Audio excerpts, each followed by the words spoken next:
సంవత్సరాల తరబడి ఎన్ని మందులు వాడినా మీ మోకాల నొప్పులు తగ్గట్లేదా? ప్రాణ పెయిన్ క్లినిక్ లో అత్యాధునిక చికిత్స. ఏపీలో ముఖ్యంగా విజయవాడలో వరదల బీభత్సం తీవ్ర నష్టాన్ని మిగిల్చింది. ప్రాణాలు కొంతమంది కోల్పోవడంతో పాటు ఆస్తి నష్టం భారీగా సంభవించింది. సహాయక చర్యలు కొనసాగుతున్నాయి. బాధితులను ఆదుకునేందుకు దాతలు భారీగా విరాళాలు ప్రకటిస్తున్నారు. టాలీవుడ్ సైతం కదిలొచ్చింది. ఇప్పటికే చాలామంది అగ్ర హీరోలు సీఎం చంద్రబాబును కలిసి విరాళాలు ఇవ్వగా నేడు జూనియర్ ఎన్టీఆర్, రామ్ చరణ్ కలవబోతున్నారు.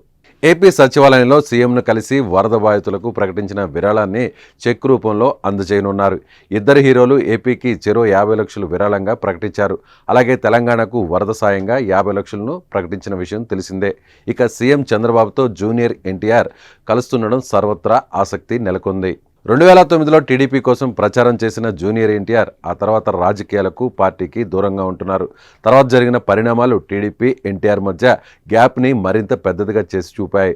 2024 అసెంబ్లీ ఎన్నికలకు ముందు చంద్రబాబు, లోకేష్ సభల్లో జూనియర్ ఎన్టీఆర్ ఫ్లెక్సీలు కనిపించడం, నినాదాలతో ఫ్యాన్స్ రచ్చ చేయడం అప్పట్లో పెద్ద దుమారాన్నే రేపాయి. అలాగే ఏపీ అసెంబ్లీలో వైసీపీ నేతలు తన సతీమణి భువనేశ్వర్పై చేసిన కామెంట్స్ చెలరేగిన వివాదంపై జూనియర్ ఎన్టీఆర్ ఆలస్యంగా స్పందించడంతో పాటు భువనేశ్వరి, కొడాలి నాని, వంశీల పేర్లతో పాటుగా పార్టీల పేర్లు ప్రస్తావనకు తీసుకురాకుండా విడుదల చేసిన ప్రకటన టీడీపీ నేతలను ఆగ్రహానికి గురిచేసింది. చాలామంది నాయకులు బహిరంగంగానే ఎన్టీఆర్పై తీవ్ర విమర్శలు చేశారు. అప్పట్లో వర్లరామయ్య, బుద్దా వెంకన్న లాంటి వారు నేరుగా జూనియర్ను టార్గెట్ చేస్తూ కీలక వ్యాఖ్యలు చేశారు. ఇలాంటి పరిస్థితుల నేపథ్యంలో చంద్రబాబును నేరుగా జూనియర్ ఎన్టీఆర్ కలుస్తుండడం చర్చనీయాంశంగా మారింది.